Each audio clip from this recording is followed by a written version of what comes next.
Bienvenidas y bienvenidos a este acto que nos alegra muchísimo poder tener, porque lo hemos intentado convocar, ¿verdad, Esther? En varias ocasiones se nos cruzó nuestro centenario, se cruzado con muchísimas cosas, pero por fin hoy tenemos a estas invitadas más que legitimadas y más que sabias para hablarnos de las poéticas comparadas de este libro, Poéticas comparadas de mujeres, las poetas y la transformación del discurso poético en los siglos XX y XXI.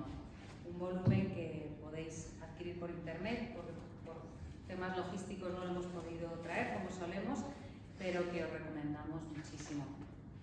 Todas ellas han hecho una labor, están haciendo de toda la vida, desde diferentes campos, pero con una afinidad también vital entre ellas, una labor fundamental para que miremos con un foco nuevo, que es precisamente la no ausencia de enfoque sobre la presencia, la importantísima y fundamental presencia de las mujeres en la poesía. Este volumen va a ser presentado en primer lugar, y damos la bienvenida a Esther Sánchez Pardo, que es una de las personas que ha llevado a cabo, la persona responsable del volumen y la persona también que nos contactó para traerlo aquí, que es sin duda un regalo para nosotros. Es catedrática de literatura en lengua inglesa y teoría crítica en la Universidad Complutense. Ha publicado numerosos volúmenes dedicados a Melanie Klein, Gina Loy, Marguerite Duras, entre otros. Nos acompaña también María García Zambrano, que en esta casa pocas presentaciones necesita, pero como estamos virtualmente con mucha gente, seguro. María García Zambrano es una poeta, acaba de publicar además su libro Esta ira, en vaso roto, pero tiene detrás unos cuantos títulos imprescindibles también. Estudió periodismo, es una tallerista más que bregada y fundamental en esta casa, y además ha sido presidenta de la Fundación Genealogías, que se dedica precisamente a rescatar, ¿no?, a generar un canon nuevo, inclusivo y por lo tanto un canon para todos que incluya a la mujer en la poesía en lengua española. Y Noni Venegas, que es para muchas de nosotras y de nosotros también una persona de las primeras que con aquel volumen en el año 98, mítico ya, ellas tienen la palabra, invitado con Jesús Munarriz, empezó a ayudarnos a ver más allá de los filtros opaquísimos, aunque nos habíamos criado y crecido. Noni es ensayista, es poeta, se ha publicado en varias lenguas, antologías que recogen toda su obra. En español, El ángel de lo súbito, de 2014, es la más accesible y recomendable para conocer su ya larguísimo trabajo literario. Además es periodista y es también persona importante y fundamental en genealogías y un referente para hablar de esto que hemos venido a hablar hoy. También nos van a acompañar en la lectura, y se lo agradecemos mucho, Emilia Conejo, filóloga, editora y poeta, extraordinaria poeta, y Ni Albins, catedrático de literatura hispanoamericana en la Complutense, que también nos presta su presencia y su voz. Así que, bueno, pues no puede ser más nutritiva y esperada esta tarde. Os agradecemos muchísimo por estar con nosotros. Bienvenidas. Quiero dar las gracias a Julieta Valero por esta presentación, al Centro José Hierro, a todas las amigas que lo hacen posible, este lugar de encuentro y disfrute de la poesía, a mi compañera de mesa hoy, María García Zambrano, que también ha hecho talleres en este centro, a los autores y autoras de este libro, a la editorial, al público presente y en especial al motor de esta iniciativa. Esther Sánchez Pardo, amiga querida, después de más de 2 décadas, y catedrática de literaturas en inglés de la Universidad Complutense de Madrid, a quien cabe agradecer su sistemática labor de derribo de los muros que confinan a las literaturas en los guetos de sus propias lenguas y su apertura del campo a miradas cruzadas, que diría Emilia Conejo. Y esto lo consigue con un bagaje incomparable desde su especialización en los estudios modernistas y de psicoanálisis aplicado a la interpretación, hasta su dedicación a la poesía y poética de los siglos XX y XXI, puestas bajo la óptica de la literatura comparada y la teoría crítica.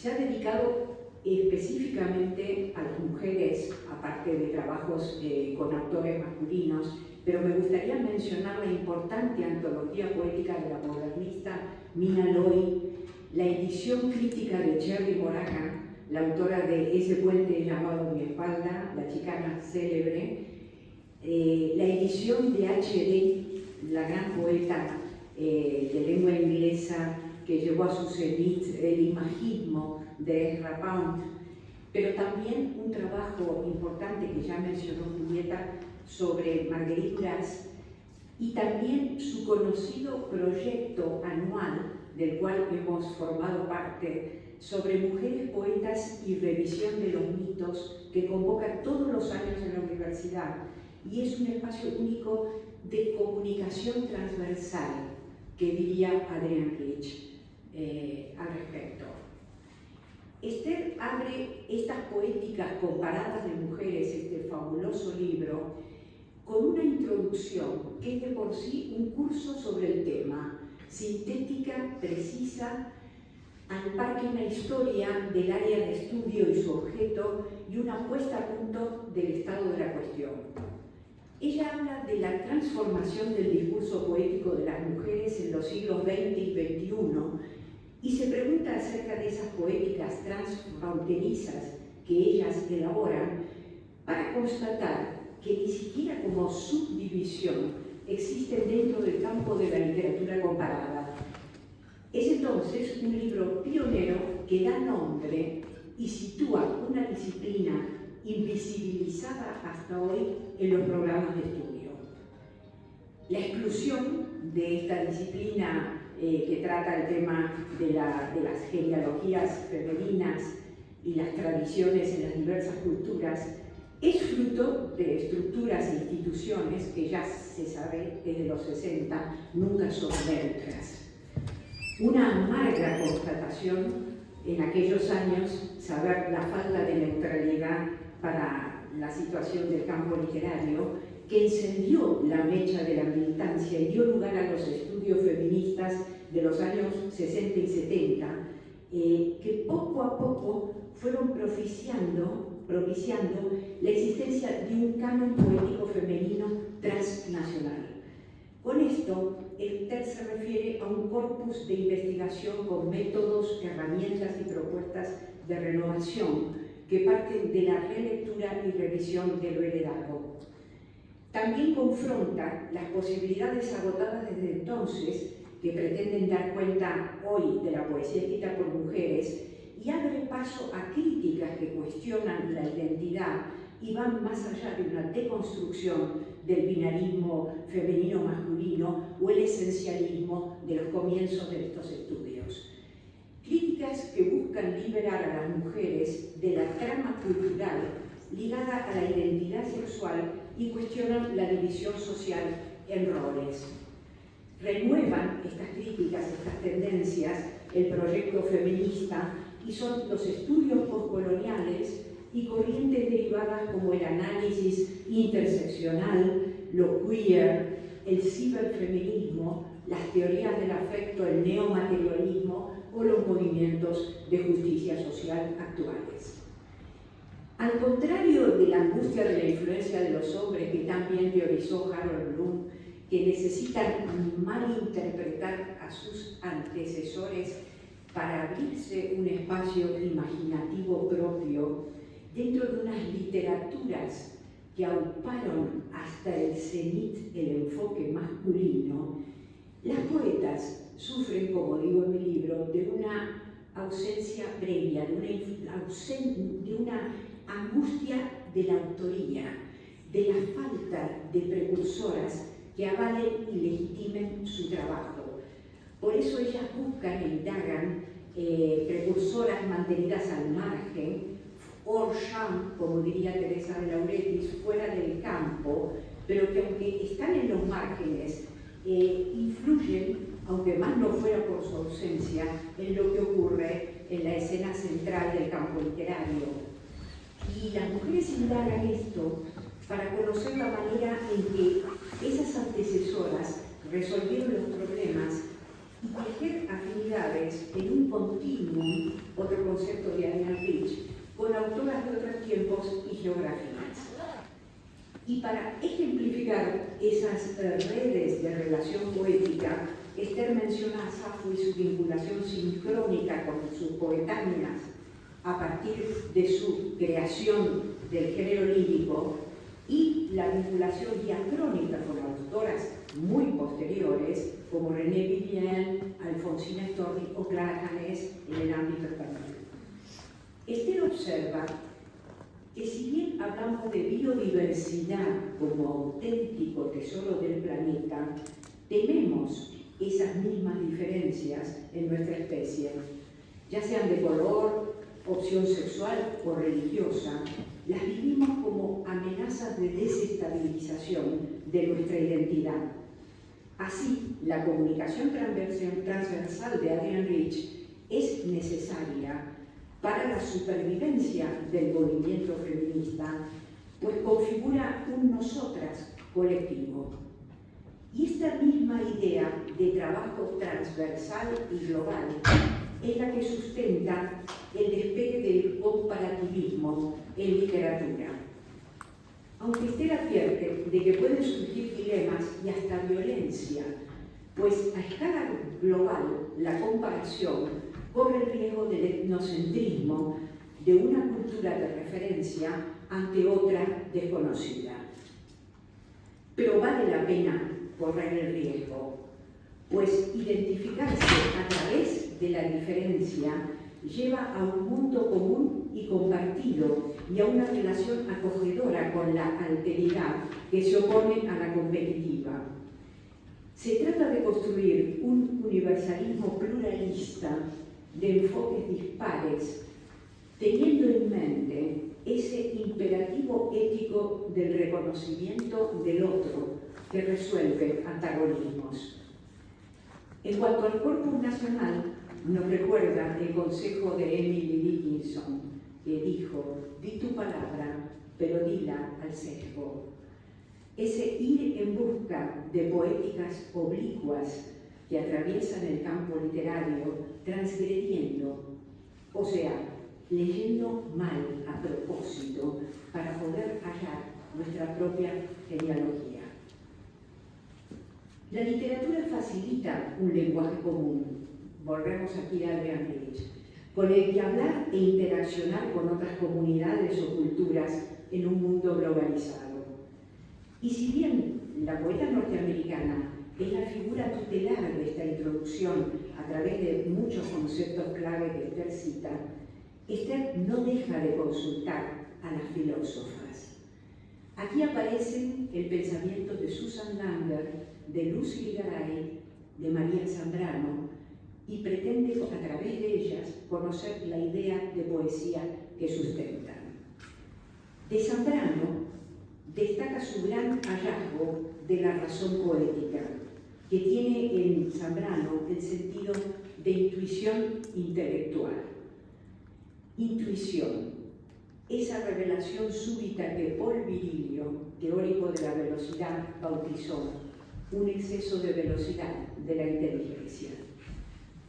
Y puesto que estamos hablando de velocidad, quiero acabar esta breve introducción para darle la palabra, pero terminar destacando un apartado entre los que componen una breve y profunda metodología que Ester apunta en esta introducción y que recomienda para trabajar en literaturas comparadas, que no es otro que el que lleva el título de atención focalizada. La poesía, dice Ester, en su esfuerzo por nombrar la realidad, nos exige un estado de apertura, de permanente alerta y atención, en momentos focalizada en el detalle. Y concluye: las relaciones entre atención y conciencia son terrenos fascinantes de exploración, tanto para la poesía como para la ciencia. Elige dos fuentes para manejarse a través de este tema de la atención focalizada. Una es la proporcionada por la filósofa Simone Weil con su idea de la atención consentida. Esa atención consentida en Simone Weil consiste en que a partir de un estado de apertura al otro se produce la llegada al conocimiento por vía del amor. También habla de la oralidad a través de la plegaria. Ella, como todos sabemos, era católica, pero podríamos también pensar, como citando a Kafka, que alguien le preguntó si la poesía se parecía a la filosofía o a la religión, y dijo, bueno, en todo caso, a la oración. Podríamos llegar a la vía del conocimiento a través de la oración interior, a través de la plegaria, y la vía del amor es fundamental, ese estado de apertura al otro, según Simone Weil, para tener esa atención consentida. La otra fuente que utiliza Esther es la de la psicóloga Anne Treisman y su teoría de la atenuación, enormemente sugestiva, según la cual procesamos todo lo percibido, aunque quedan cosas relegadas que no dejan de aportar información y que pienso que podrían corresponderse con ese estado de atención flotante, corriente en los psicoanalistas y en la idea del flujo del pensador húngaro Mihaly, de largo apellido, donde se pilla lo semi-oculto. Había una teoría de la atenuación que permitiría dejar en la recámara cosas que parecen que no fueron captadas, pero que sin embargo se pueden pillar como en un estado de atención flotante, esas cosas semi-ocultas que sin embargo tienen mucho que aportar. A partir de estas fuentes, Esther hace preguntas tremendamente importantes en una época de falta de atención generalizada provocada por las nuevas tecnologías.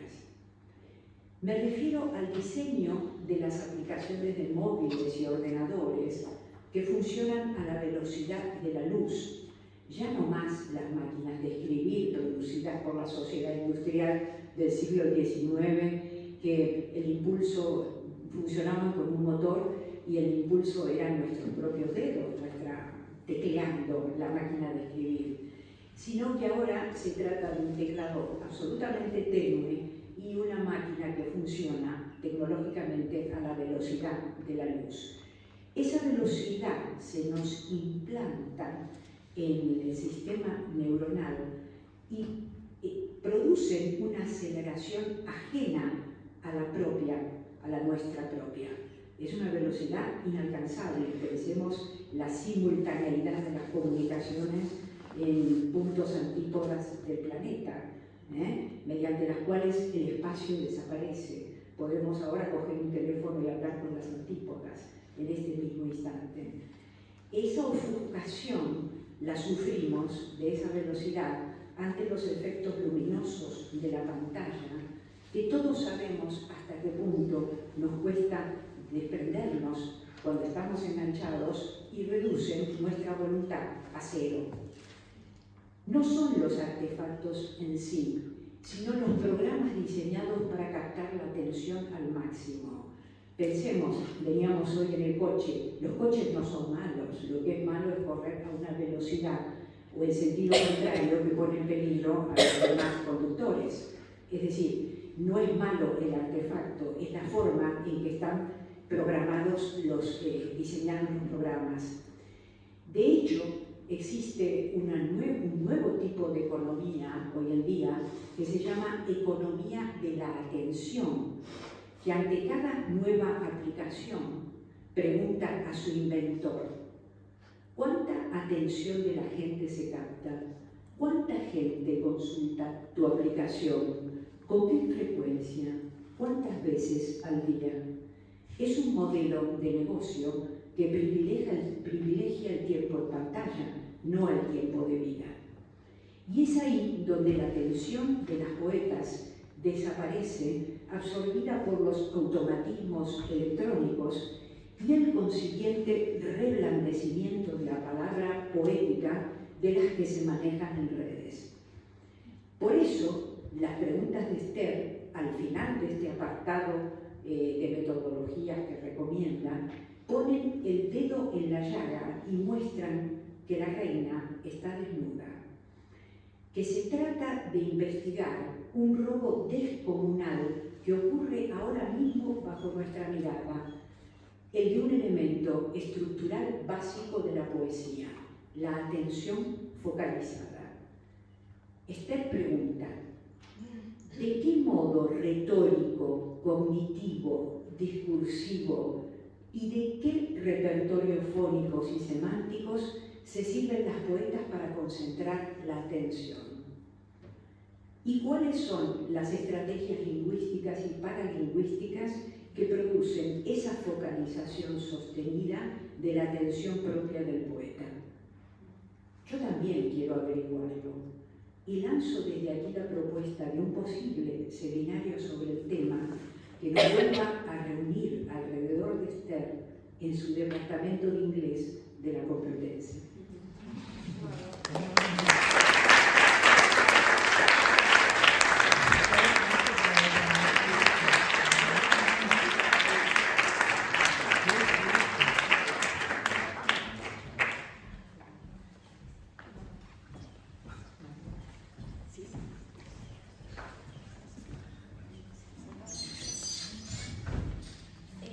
Buenas tardes a todas y a todos. Bueno, muchísimas gracias por invitarme, como has dicho, ¿no? a madrinar esta mesa, porque estoy con verdaderas maestras y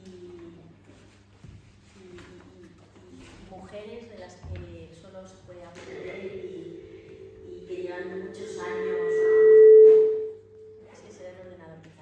Llevan muchos años investigando sobre el tema de una forma teórica y quizá yo lo que pueda aportar, ¿no? sea del trabajo práctico, ¿no? de la escritura y mi propia experiencia en las poéticas comparadas de mujeres, pues como poeta y bueno, como mujer y como investigadora, ¿no? de lo que hemos escrito las mujeres. Comienzo con un concepto que es el de la libertad femenina, que quizá la pregunta, y esto me sale así, ¿no? De pronto la pregunta que tú hacías, ¿no? De cuál puede ser el paratexto, o qué puede ser lo que llame la atención, ¿no? De lo que hacemos las mujeres, ¿no? Si estamos ahí, ¿no? Y no la podemos llamar de otra manera. Quizá pueda ser lo que ya Safo, ¿no? Safo hacía, ¿no? Y es que cuando las mujeres se reúnen, pasa algo yo creo que milagroso, que las mujeres de la librería de Milán llaman la libertad femenina. Y la libertad femenina es una libertad relacional que no tiene que ver con las circunstancias, que no tiene que ver con el contexto histórico, no tiene que ver con lo que sucede, porque estamos hablando de Safo, sino que tiene que ver con esas relaciones, esos lazos que establecen las mujeres, y esa libertad femenina se da en la escuela que Safo tiene con sus discípulas, pero también se da entre las mujeres pastún, que ante la imposibilidad de compartir su poesía, ¿no? Se la recitan entre ellas susurrando. Esa libertad femenina también se da, ¿no? Pues entre las mujeres que lavaban en el río, ¿no? Y se cantaban ¿no? sus poemillas. Y esa libertad femenina quizás sea esa libertad también de la propia creación, ¿no? Porque las mujeres llevamos la creación. Claro, aquí me voy a volver esencialista, ya me conocen, y las mujeres llevamos algo que da mucho miedo. Y creo que por eso, quizá desde el principio de la historia, no desde el principio, no, me desdigo. Y voy a utilizar un parámetro que utiliza la doctora e investigadora en literatura de mujeres, Nieves Muriel. Ella dice que si la civilización, si la historia es esto, la historia del patriarcado es esto. Entonces tampoco perdamos de vista que o sea, de lo que estamos hablando es algo muy, muy, muy pequeñito, ¿no? O sea, pero bueno, llegó un momento en que se destruyó parte, ¿no? de muchos legados que las mujeres veníamos construyendo, y no olvidemos que la primera muestra de escritura fue de una mujer, fue de Eneduana, y que esto se ha descubierto hace muy poco, se ha descubierto.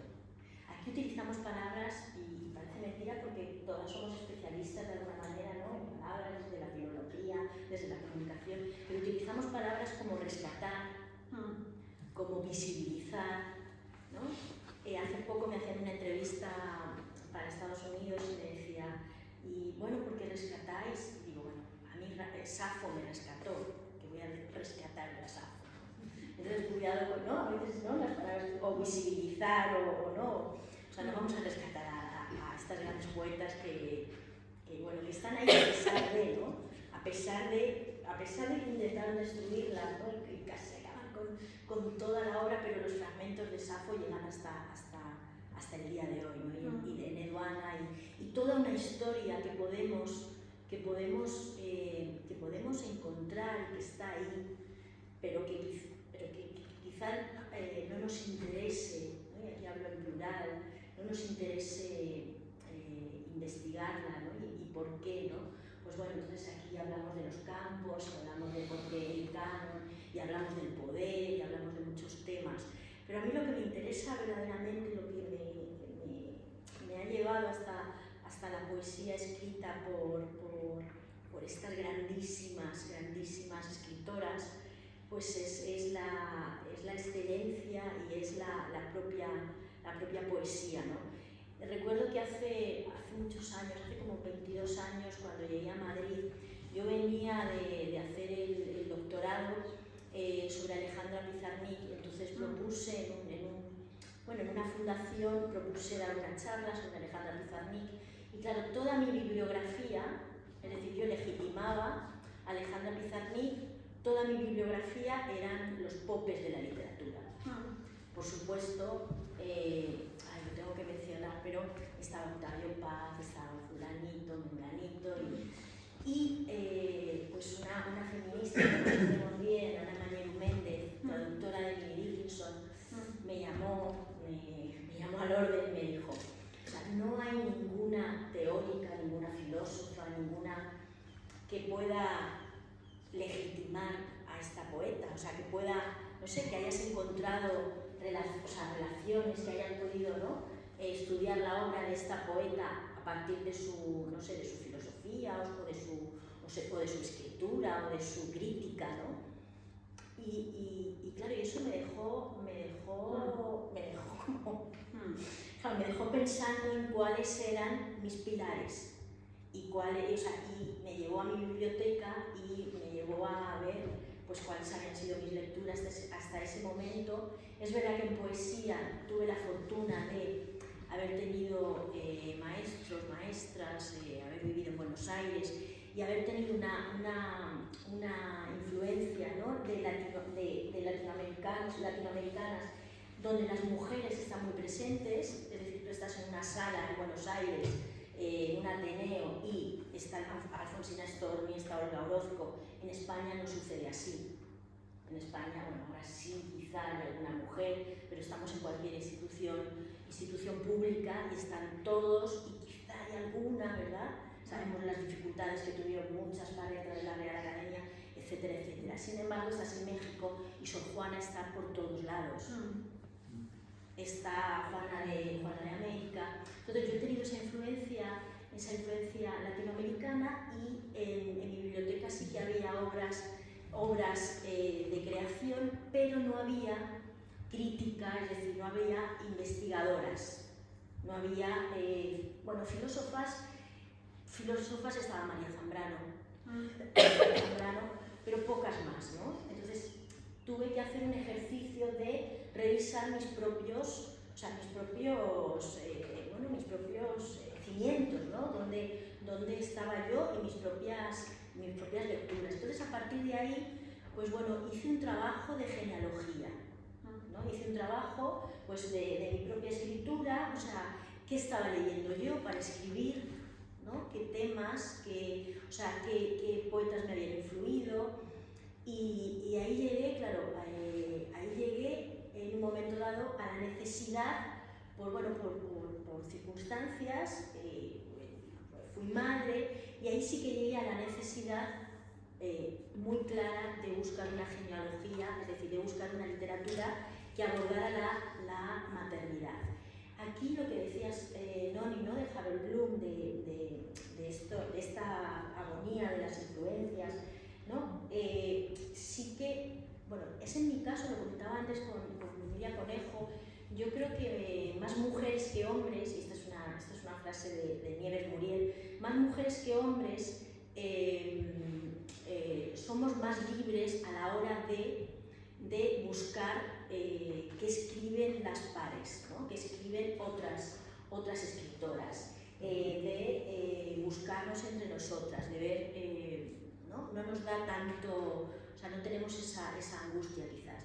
Entonces, no sé si porque tenemos esta libertad, no sé si porque no nos jugamos tanto, quizá no estar en el canon o saber que nunca vas a estar, te da una libertad, saber que nunca vas a llegar a, ¿no? Casi ningún lugar, te da mucha libertad. Eso también Adrián Rich creo que hablaba de esto, ¿no? Hablaba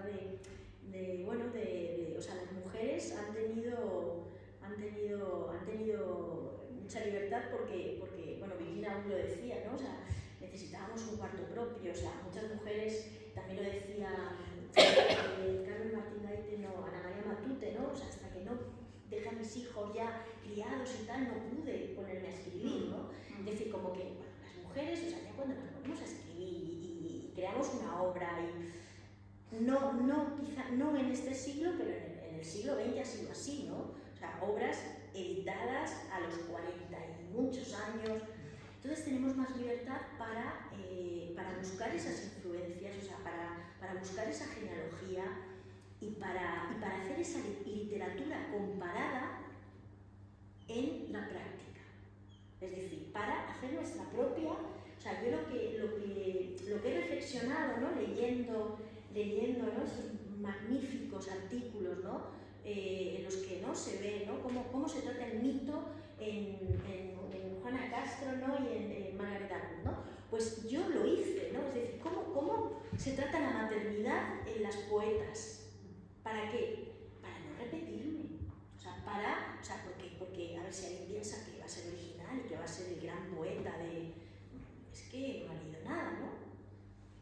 Entonces, ¿qué hice? Pues leer toda la literatura que estaba a mi alcance, ¿no? Sobre la maternidad. Y eso creo que... Entonces, qué necesaria, ¿no? Qué necesaria estas poéticas comparadas y qué necesaria esta genealogía, ¿no? Esta genealogía de mujeres.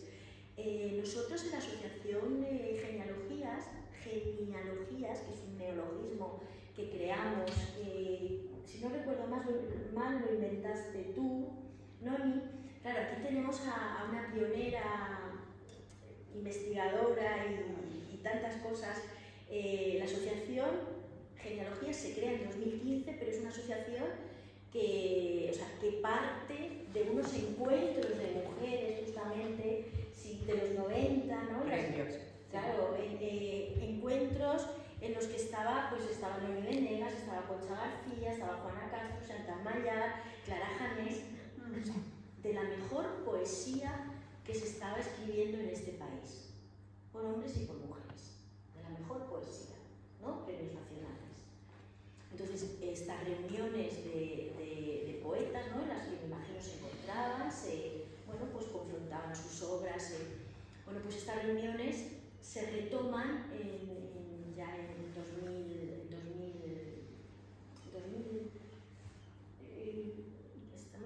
2015 aproximadamente, se retoman y con poetas de muchas generaciones, y ahí se decide que se va a iniciar un proyecto precioso con el objetivo de traer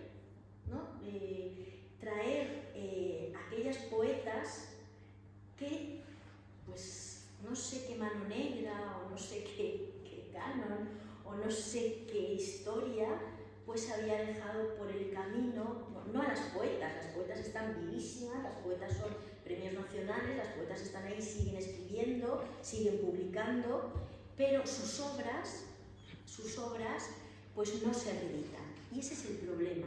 El problema no es que haya que rescatar a ninguna autora. O sea, María Victoria Atencia vino aquí con una edad considerable y no hubo que, o sea, con una lucidez, o sea, Juana Castro, Chantal Mayar, Olvido García Valdés, pues, ¿no? Maestra que da clases en esta fundación, unas clases magistrales por la maestría, ¿no? por magíster, la sabiduría que tiene. No hay que rescatar a nadie, pero sí que hay obras que no se reeditan.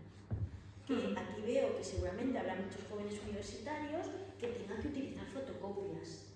Entonces decíamos, ¿por qué Marta y María, que es una obra maestra de la literatura del siglo XX, se tiene que leer en fotocopias? Bueno, pues creamos la asociación para reeditar esa obra.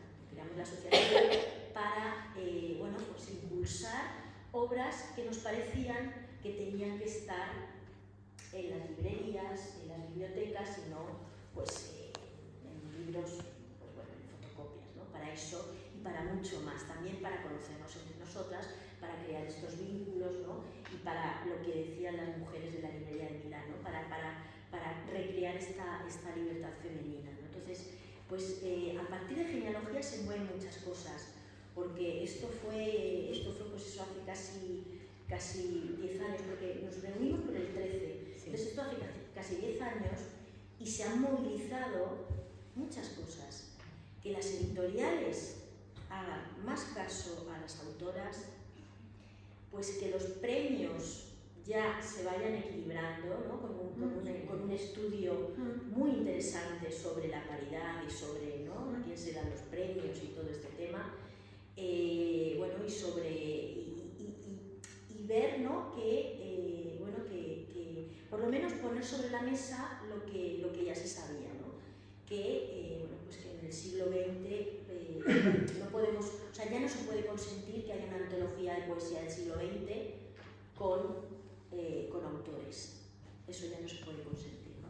Entonces, esto, ¿no? de traer ¿no? estos discursos poéticos, ¿no? tan importantes, que lo que hacen es enriquecer, porque aquí, o sea, al final, no sé por qué este miedo, porque lo que se hace es enriquecer, ¿no? Es decir, si el canon entendiese que es una portal, ¿no? y es una apertura, pues quizá se abriría, pero bueno, no sé, a veces que el sentido común es el menos común de los sentidos. Así que bueno, esto es lo que puedo aportar sobre mi experiencia como en la práctica hago esta labor, ¿no? genealógica de traer o cómo me dejo rescatar por estas mujeres, ¿no? a las que hay que leer. Y bueno, nada, muy gracias.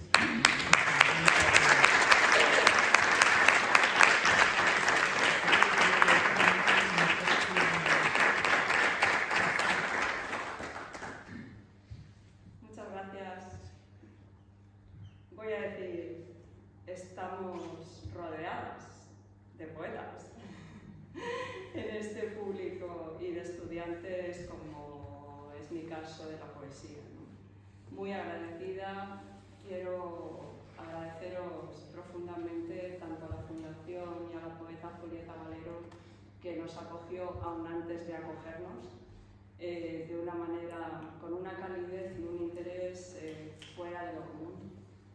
Y desde luego muchísimo a mis grandes maestras y compañeras, María García Zambrano y Noni Venegas, a todas las poetas y los poetas presentes en esta sala hoy. Quiero agradecer mucho a las personas que están online, que sé que tenemos compañeros allende los mares, allende las fronteras, que pensaban conectarse para vernos un poquito en el día de hoy no podían estar presentes y son autores, autoras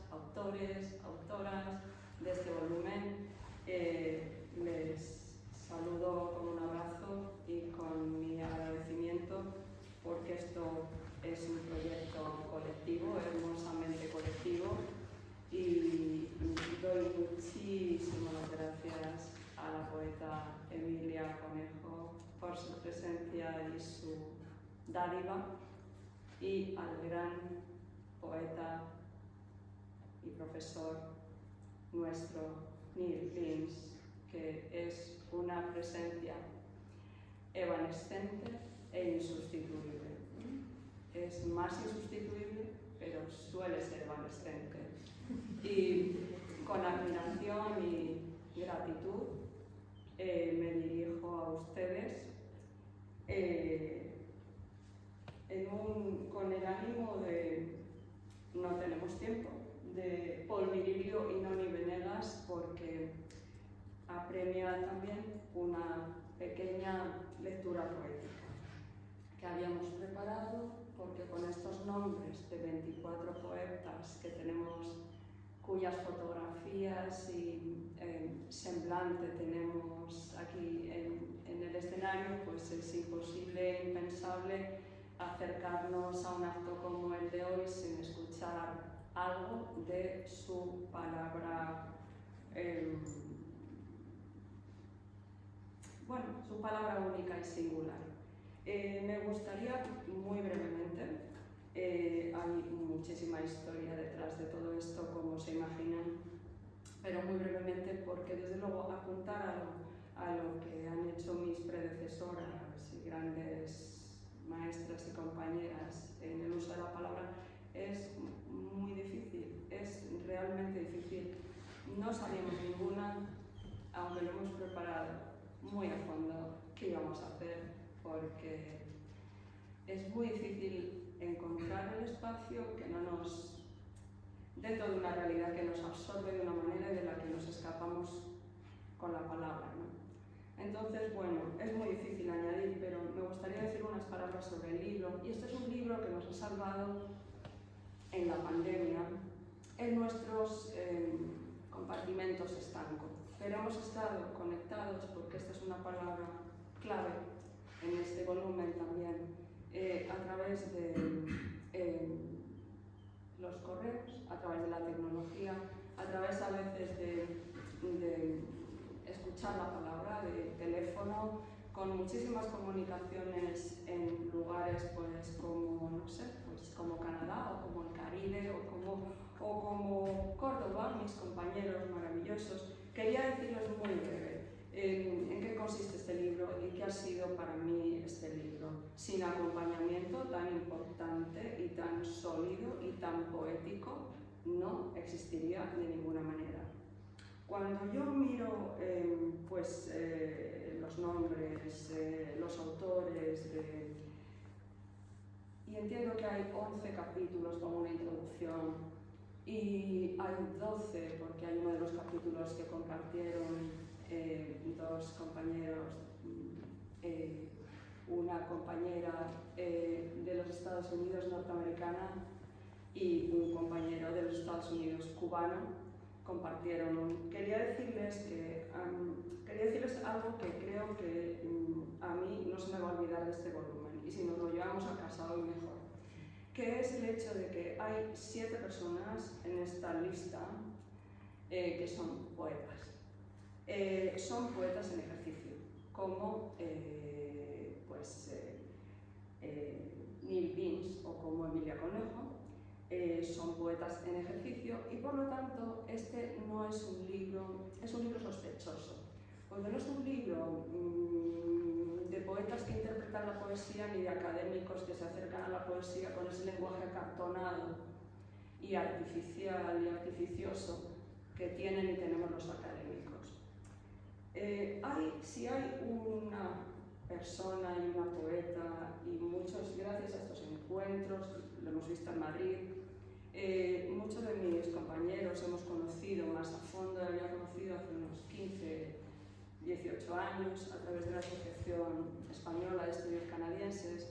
quien admiro profundamente y en quien me miro para pensar qué son estos ensayos para mí y qué son estos ensayos de este volumen, es en la poeta de Montreal del año 43, Nicole Brossard, que ha sido para mí una auténtica maestra en la distancia siempre. Nicole Brossard, en los años 80, después de los años 70, la Revolución Tranquila en Quebec, en Montreal y alrededores, inventa un género, porque las mujeres no solamente hacemos todo esto, no solamente establecemos este intercambio, trazamos estas redes, hacemos esta cross-fertilización transnacional siempre, porque muchas veces trabajamos y trabajan en la orfandad más absoluta, entonces tienen que generar las genealogías, tienen que relacionarse con quien sea del planeta, porque están huérfanas totalmente. Creo que Nicole Brossard tuvo un aporte importantísimo en los años 80, cuando varios de sus volúmenes luego los entendimos o nos los tuvieron que explicar. Creo este género de la critificción, ¿no? Ella es poeta, es narradora, y entonces escribe en los años 80 y después libros tan importantes como La letra aérea o Desierto Malva. Son títulos feministas fundacionales que realmente hacen teoría a través de la escritura narrativo-poética, poético-narrativa. ¿Qué será eso? Narrativo-poética, poético-narrativa. Hace teoría y hace feminismo. Bueno, yo cuando miro esto, en absoluto quiero, ni podríamos, pienso, emular a Brossard, su genialidad, su creatividad, su bullir con 74 años, bullir y vibrar. Bullir. Pienso que estos ensayos que hay aquí reunidos son ensayos de critipoesía, porque realmente son ensayos que son ejercicios poéticos. Algunos los imitamos, yo no soy poeta. Algunos se nos ha pegado algo de la lectura de poesía de tantos años con tanta admiración por estas presencias insustituibles, ¿no? Que forman parte de nuestra vida y casi de la corporalidad o corporeidad en español, como se diga, nuestra, ¿no? Pienso que son unos ensayos de critipoesía. No son ensayos propiamente, exclusivamente poéticos ni exclusivamente académicos, y creo que esto es una virtud muy grande de este volumen que ha conseguido cada autor ha conseguido. Creo que lo ha conseguido. Hemos tocado temas enormemente fundamentales para la historia, intrahistoria, extrahistoria de la poesía de mujeres, y hemos tenido la valentía de abrir campo. Después de que estábamos offshore, pues hemos abierto campo y hemos dicho, bueno, podemos realmente fundamentar con el trabajo de las poetas desde Sudáfrica a Terra Nova una disciplina que se llame Poéticas Comparadas de Mujeres, y hemos dicho sí, porque tenemos material neuronal de primera con autoras número 1 en el mundo que piensan y viven y escriben la poesía. La escriben, la piensan, la viven, la reflexionan y la piensan y la viven, pero la piensan, la viven, la piensan. Creo que con estos número 1 tenemos un material más que suficiente para fundamentar una disciplina. Y la abrimos. Y queremos que sea abierta a las lenguas. Y personas que hablamos distintos idiomas, sobre todo inglés y español, nos hemos avenido, porque tenemos muy buena relación en la distancia, a abrir una disciplina. Que la vamos a seguir trabajando porque hay mucha gente joven en esta misma sala con muchísimo talento para seguir en esta línea trabajando y engrandeciendo, expandiendo, porque lo que se trata es de enriquecer, como decía la poeta María García Zambrano, es enriquecer. Es enriquecer y nosotras podemos hacerlo y ellos, los críticos, pueden venir a nuestra, están invitados a venir a nuestra casa, la casa de la poesía, de las poéticas de mujeres, ¿no? Miren, una cosa que nos parecía que no podíamos dejar sin referenciar, que no podíamos dejar sin sustentar, que no podíamos dejar sin poner la cosa, no podíamos dejar de no ejercer el rigor que nos pide la sociedad, pues nos ha llevado a establecer, además de una disciplina que estaría muy bien juntarnos en unos nuevos encuentros y fundar una disciplina, porque una disciplina no está mal, sí se puede y sí convence al mundo en distintas lenguas, que ha sido establecer también una metodología. Y esa metodología queremos usarla, que se use, que se gaste, que se rompa. Queremos hacer eso. Y esa metodología de la cual Noli Venegas nos ha tenido la inteligencia como de ella penetrante para hablar de atención focalizada, se divide. Aquí hemos pensado que habría 5 estadios que podrían adornar y que podrían sustentar esa disciplina. Y no se me van a olvidar porque los hemos explotado en varios, los hemos explorado y explotado en más de un capítulo, no en todos. La disciplina, digamos, metodología, no se impone, se disemina, se comenta, se regala, se tira, se utiliza porque vamos a poner a prueba la metodología. Entonces, bueno, basada en estudios de poetas y de mujeres muy reflexivas, que por supuesto todo está basado en alguien porque se construye sobre algo, pues son 5 estadios que les menciono, solamente para que vean que hemos puesto el cuidado porque we care, las mujeres we care, ¿no?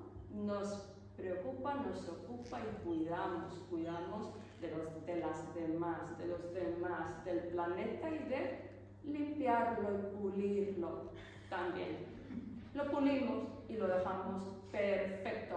Polishing, refurbishing, finishing, todo eso lo dejamos nuevo. Entonces hay 5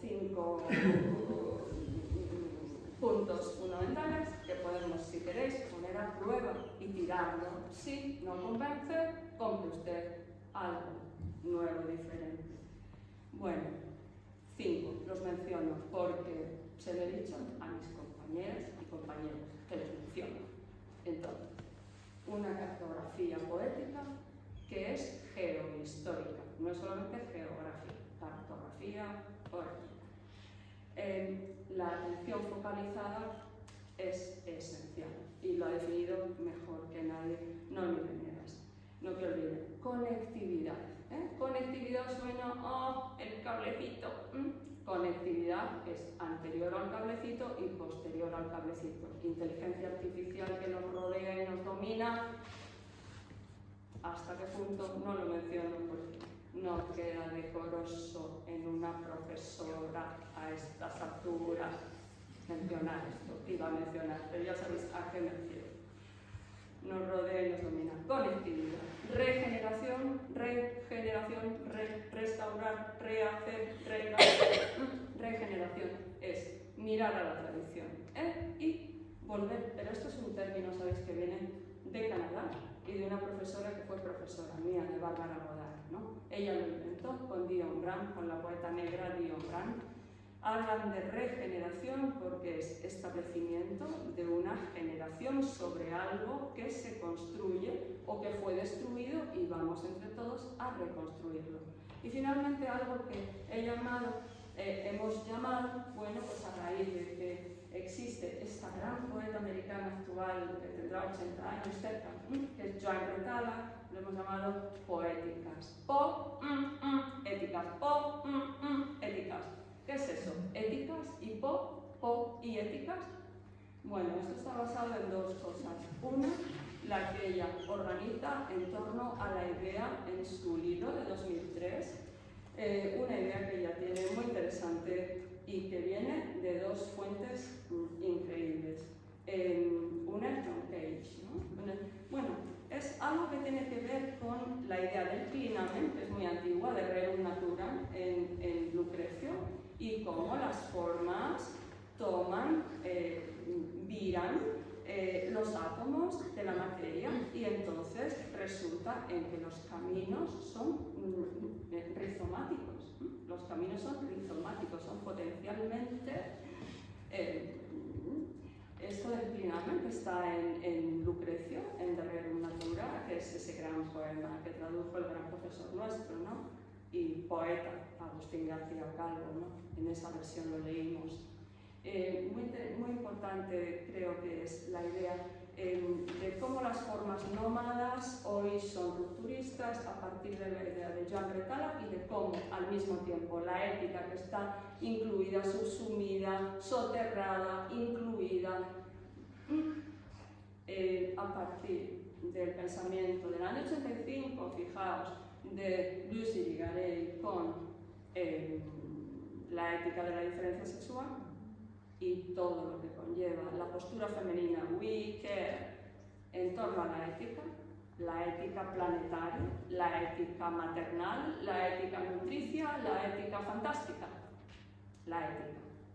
Entonces, en ese término se subsumen, como hacéis las poetas que creáis lenguaje constantemente, se subsumen dos tipos de movimientos: el nomadismo de las formas rupturistas y la ética bountiful, nutricia, que todo lo inunda. Son 5 cositas, son 5 estadios que se podrían complementar. Mejor no obviar, porque cuantos más podamos sumar, mejor. Y bueno, eso hemos utilizado. El libro no es centralista, porque no toca poetas. Las poetas fueron centrales, no estuvieron descentradas, sí. ¿Cómo las encontramos? ¿Son poetas periféricas?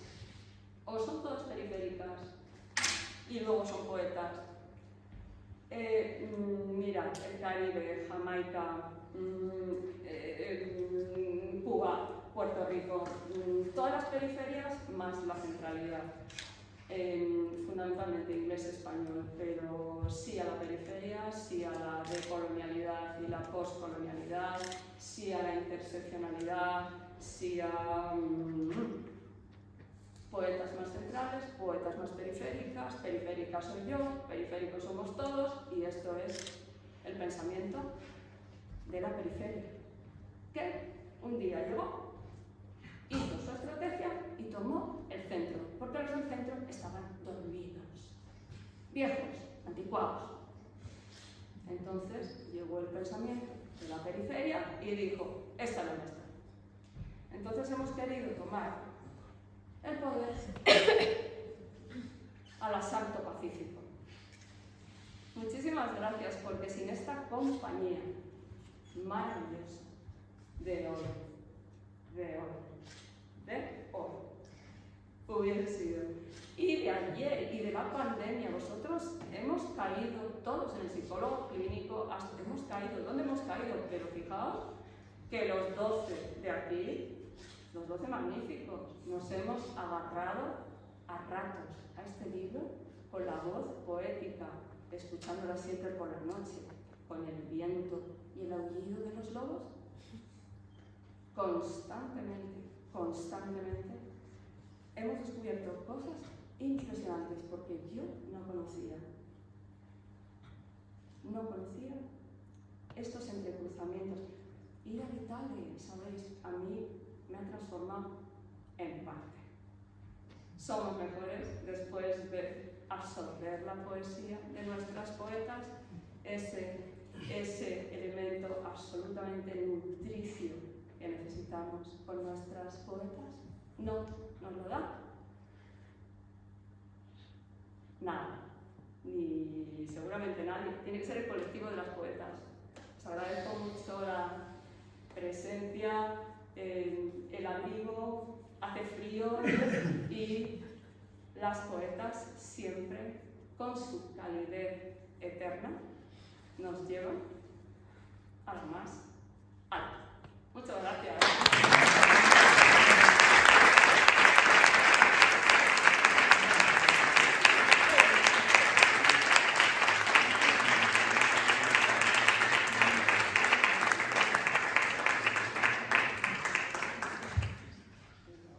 ¿Quién empieza a leer ahora?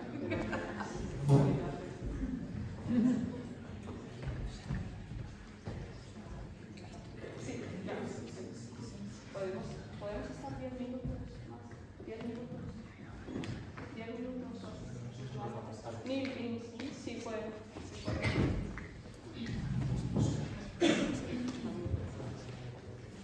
Muchas gracias, Esther.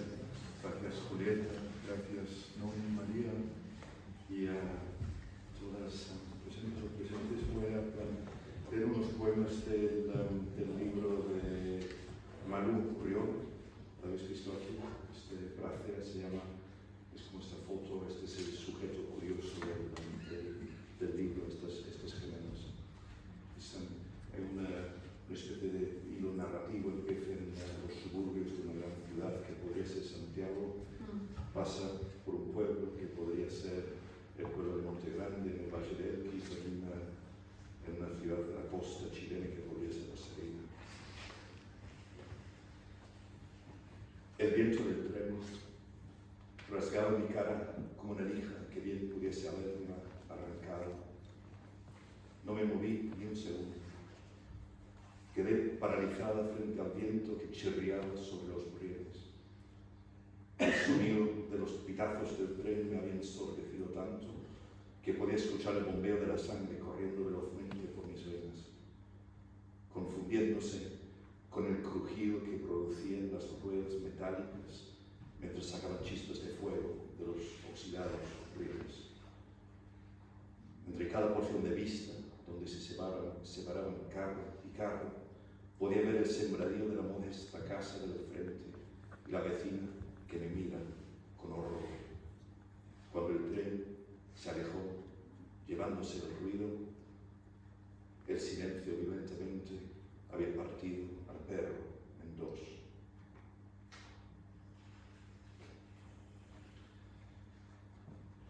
Nuestro padre canta entre dientes y mira por la ventana como si se fuera lejos. De pronto clava sus ojos en los nuestros con la misma intensidad con que lo hizo nuestro perro antes de morir.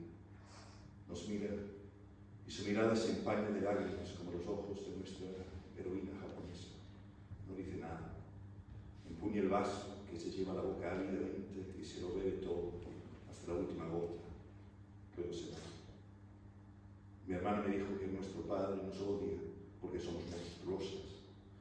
Yo puse una cara de obvia incredulidad, pues aunque nuestro padre nos mire con desprecio, no somos en ningún grado diferentes de los demás. Afirmé eso con fervor, hasta que mi hermana sacó un libro que tenía escondido debajo de la cama, lo abrió y lo puso frente a nuestros ojos. Somos un monstruo igual a nuestra madre, dijo. Nuestra madre es hermosa, contesté. Mi hermana dijo, son dos, y dos son dos. Por eso vivimos en las afueras de la ciudad. De surto, los días dolieron como un puñetazo en mitad del pecho. Llegó el otoño desprendiendo las hojas, el frío, el recuerdo de los estertores del perro y la pena que lagrimea contra los vidrios.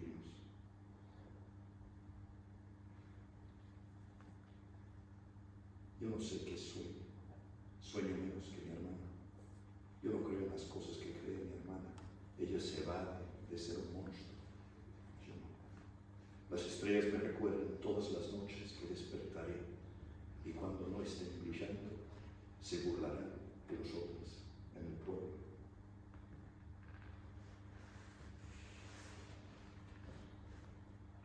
Mi hermana y yo bajamos al río.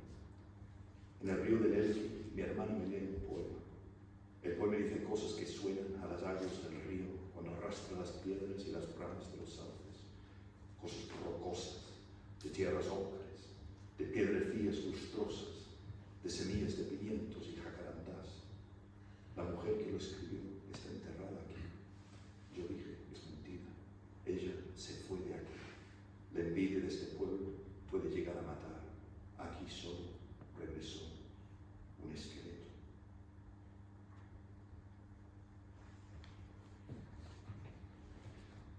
Llegamos a la ciudad plagada de autos y ruido, y los ojos de los lugareños nos golpean el pecho con una certera pedrada. Cuando sentí la pedrada, comprendí las palabras de Tres Piernas. Bajamos caminando hasta el faro por el Parque de las Estatuas. Todas se parecían a nosotras. A algunos les faltaban los brazos, la cabeza o parte del cuerpo, derruidos por el tiempo y las gentes de la ciudad que todo destruye. Cuando llegamos al faro y vimos que el mar era más inmenso de lo que nos contaron nuestras madres y más azul que el cielo, mi hermana se echó en la arena y yo caí a su lado por añadidura. Luego de contemplar la magnitud del asunto que nos atañía, vestidas tal como estábamos, entramos. Y el último poema del libro. Ni estos brazos, ni estas piernas logran concentrar un movimiento tan simple y monocorde. Por eso dejamos que el agua nos lleve. Flotamos la mayor parte del tiempo. Nuestro cuerpo es como un corcho abandonado a los requerimientos sensibles de las aguas. Nada tan desconocido, tampoco. La vida en tierra también me hacía flotar como una hoja abandonada a los requerimientos de la vida, solo que yo la hallo hermosa. Sé que ocurren cosas implacables, pero la hallo hermosa. Cuando le digo al viento que deje de soplar, el viento deja de soplar y el mar se aquieta. Entonces nos quedamos flotando a la deriva, imaginando que somos la cabeza bicéfala del mar, cuyo cuerpo de agua infinita rebosa lejos de nuestros ojos. Nada, dice mi hermana, y nada.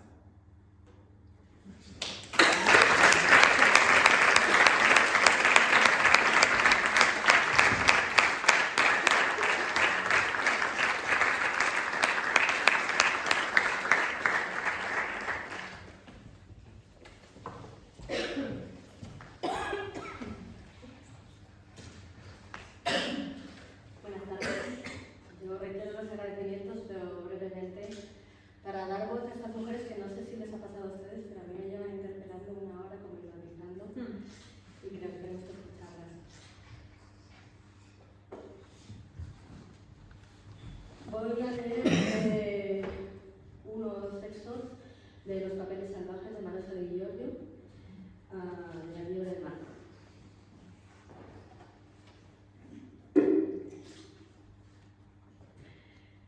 La noche de la primavera paseamos, nos enamoramos, nos casamos. Enormes jazmines salían de la fuente, se traían tulipanes, azucenas, conejillos blancos andaban entre los pies. Surgieron lechos, cocinas, altares. Los muchachos, los más bellos, de pelo suelto y con guitarras, nos seguían, dulcemente nos perseguían. Caminamos toda la noche. Al alba, 2 o 3 de ellos, los más bellos, iban a sacrificarse por la belleza, por el amor. En los ciruelos, duraznos o manzanos fueron crucificados, hincados de pies y manos, en una agonía larga y dolorosa. Lloraron lágrimas azules y lágrimas granates. Al morir, una violenta lluvia de flores de durazno veló el mundo. Los padres sollozaban, los abuelos doblaban las campanas, vestimos de luto y levemente no era cierto.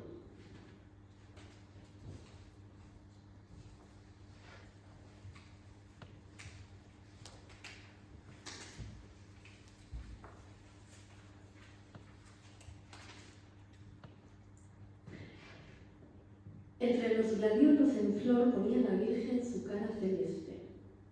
Mamá, que andaba cortando tallos, cuidaba de no tocarla. Yo que la seguía, veía que en los jardines vecinos estaban también la Virgen y los pimpollos.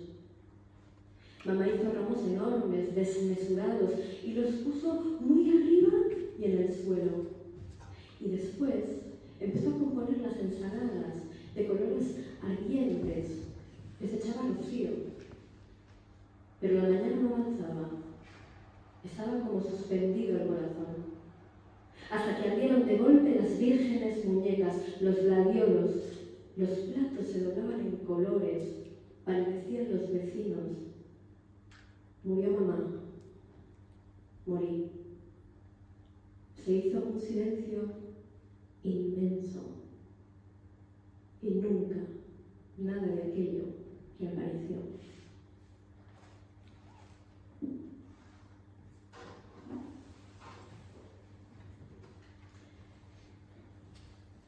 El poema que voy a leer a continuación es de Olga Orozco, Repetición del sueño, creo que en noche, los juegos peligrosos.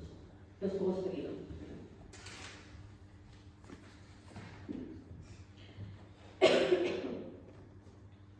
Repetición del sueño. Como una criatura alucinada,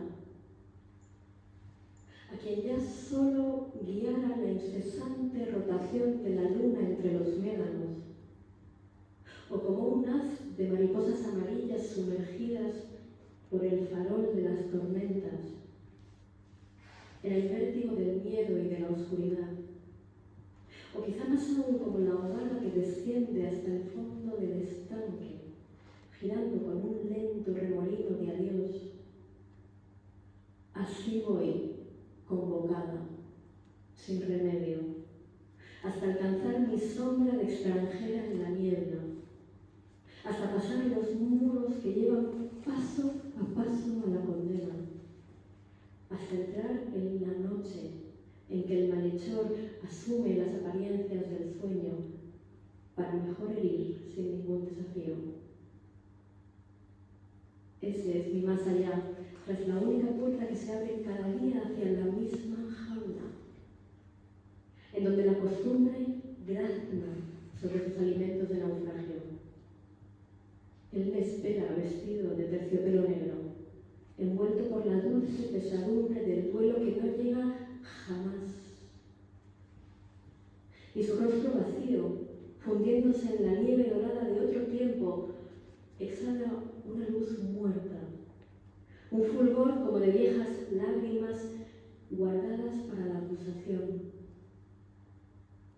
Yo me acerco a través de esos relampagueantes espejismos de ayer que me anuncian una vez más mi propio sacrificio. Pero debo llegar, igual que un personaje prometido por las mareas del pasado para un día cualquiera, a la hora azul pálido de las inmolaciones. Hasta un lugar que ahora es el sueño que se pierde conmigo y nadie sabe. Porque ahora él separa con este solo golpe de cuchillo la envoltura del mundo y abre de par en par los grandes cielos de las transformaciones.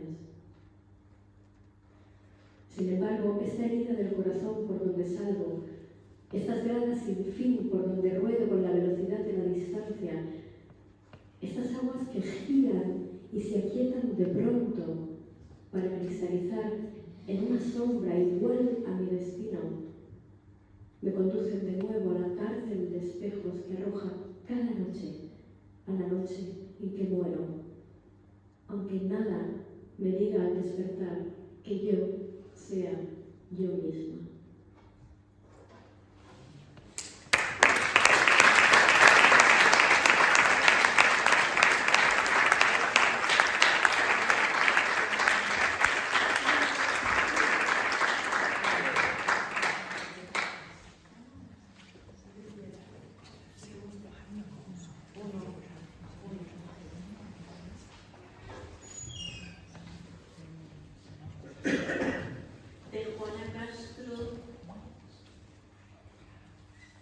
Dafne. Luz no me busque, Apolo, porque soy una hoja que vive con el viento. Toda la savia es una caricia blanda. Tengo verdes los brazos de besarme en las ramas, de mirar en las sombras el cristal desvaído de mi cuerpo. Los helechos me abren su corazón de agua. Poseo 2000 lunas ganadas al ocaso, los tiros, el espliego, la frescura de todos los diamantes que se mueren de frío, las lianas que adornan la libertad, el talle, las avenas, mis pestañas, las rosas, los pedernales tiernos de los frutos, las blancas mariposas donde beben su plata las raíces, donde el bosque se espesa de semillas y muerte. No deseo tu fuego, adoro la ceniza que es espora del trigo y no quiero otro rayo que el resplandor redondo en las naranjas, el cenit que atomiza la techumbre calada de los árboles, los troncos como dioses, las auroras cebadas en su vientre de polen solitario. Es inútil que corras, porque este paraíso que fecundan tus ojos me pertenece ya. Es la textura del fondo de mi carne y crezco vegetal desde la dermis al vello más oscuro donde duermen los mundos. Es inútil que corras, inútil que me alcances, porque tengo las plantas vaciadas en la tierra y el laurel es ya un triunfo de oro en mi cabeza. Y de Blanca Varela, un poema breve de Olga Muñoz Carrasco, que ha preparado esta selección preciosa y que ahora mismo está en París, porque no sé si ahora mismo o va de camino, y hablando de Blanca Varela, este poema que se llama Fútbol, a Vicente y Lorenzo. Juega con la tierra como con una pelota, báilala, estréllala, reviéntala. No es sino eso la tierra. Tú en el jardín, mi guardavalla, mi espantapájaros, mi Atila, mi niño.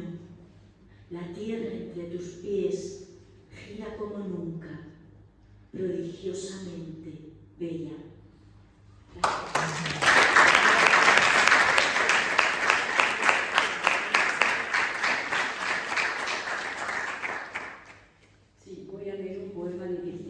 Rossi, que está citado en el artículo de Sara Torres. Dolce Stil Novo 2. Venía insinuada por una larga tradición oral que hablaba de ella. Venía precedida por las narraciones de los poetas en diversas lenguas. Venía en las holandas de las nubes y en mis sueños preferidos. De Homero a Octavio Paz la habían dicho toda la habían dicho. No fue mi culpa si la creí. Venía imantada por la historia, amada en las páginas de libros antiguos de solemne sabiduría, donde Platón preguntó por Alcibíades, y nosotros, humildemente, preguntamos por ella.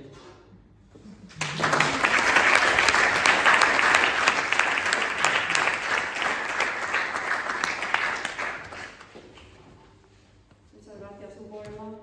Yo no iba a cerrar este acto tan único, pero me han dejado sola. Lorini Becker en traducción. Mi vida junto al agua. Mi vida junto al agua, oíd la rana primera de la primavera o la madera sobre la tierra helada al crujir. Las musarañas royendo las puertas que dan a la pradera, las artes y las letras. Los conejos rapiñando mis acervas. Una barca, dos, de cara a mi ribera. Al alzar el vuelo, goteo de ala, descenso de alas por el agua suave y severa. Un poema. Ida Vitale, si os parece, con esta gran maestra de la poesía en lengua española. Nos despedimos. estaba impreciso, tenue el poema. Imprecisa también llegó la mariposa nocturna, ni hermana ni agorera, a perderse entre biombos de papeles. La deshilada, débil cinta de palabras se disipó con ella. ¿Volverán ambas? Quizás, en un momento de la noche, cuando ya no quiera escribir algo más agorero acaso que esta escondida mariposa que grita la luz como las dichas. Gracias.